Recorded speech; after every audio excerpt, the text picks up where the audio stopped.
Shalom. Aujourd'hui, 15 juillet 2015, nous allons encore essayer de partager ce que le Seigneur a bien voulu nous inspirer par la lecture des textes du jour. La première lecture nous parle de l'appel de Moïse. On connaît tous l'épisode du buisson ardent, Moïse qui s'approche, qui voit le buisson qui brûle sans se consumer et Dieu qui lui parle à l'intérieur du buisson et tout. Et aujourd'hui, j'aimerais particulièrement m'intéresser à l'appel. Comme Moïse a été appelé, nous aussi, nous avons été appelés par Dieu. Appelés d'une façon particulière, d'une manière spéciale. On n'a pas forcément tous eu la chance de voir un buisson ardent et puis entendre une voix qui nous parle depuis l'intérieur de ce buisson, mais chacun d'entre nous sait comment il a été appelé et quel est son appel. Et le Seigneur dit à Moïse, « Maintenant donc, va.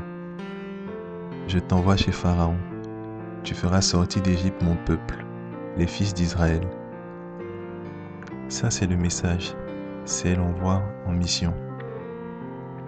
Et comme nous aujourd'hui, Moïse dit, « Qui suis-je moi pour aller trouver Pharaon et pour faire sortir d'Égypte les fils d'Israël? Moi, Moïse, si petit, si insignifiant, qui a déjà des antécédents avec l'Égypte, qui suis un simple berger qui me contente de ma petite vie. Toi, Dieu, tu me demandes à moi, Moïse, d'aller trouver Pharaon, et non seulement d'aller le trouver, mais de lui dire, de lui ordonner de faire sortir ton peuple, et moi de conduire ton peuple. Est-ce que tu t'es pas trompé de personne par hasard? Sûrement que c'est ce que Moïse a dû se dire. Attends, tu me parles à moi ou bien... Et c'est pareil, souvent devant les missions que le Seigneur nous confie, on a tendance à penser qu'on n'est pas la bonne personne. On n'a peut-être pas l'expérience donnée, on n'a peut-être pas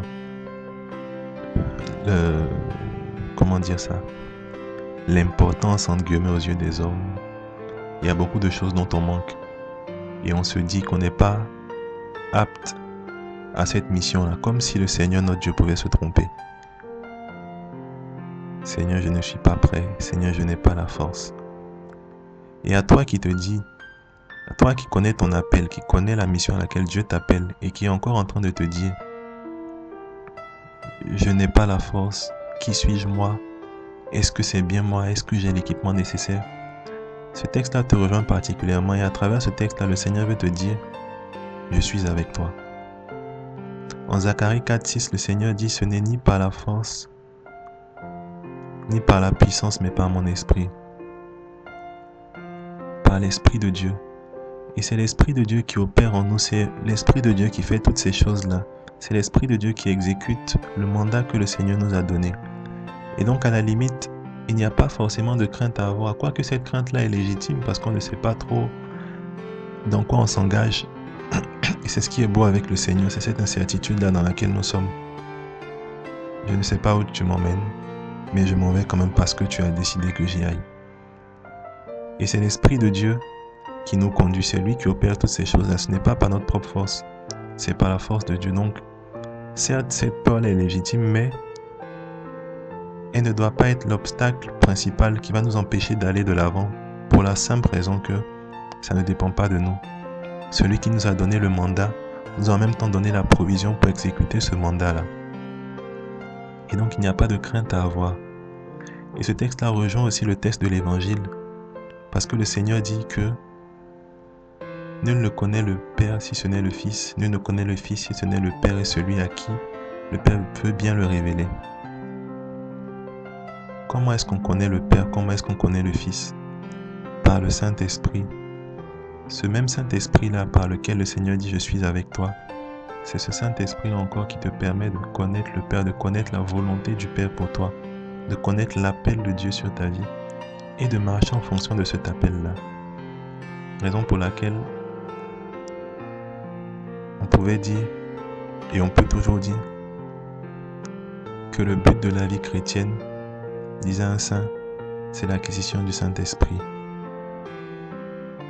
Le but de la vie chrétienne, c'est l'acquisition du Saint-Esprit, parce que c'est cette communion avec l'Esprit Saint là qui va te permettre de connaître le plan de Dieu pour toi, qui va te donner la force d'exécuter ce plan-là et de sortir victorieux de ce plan-là.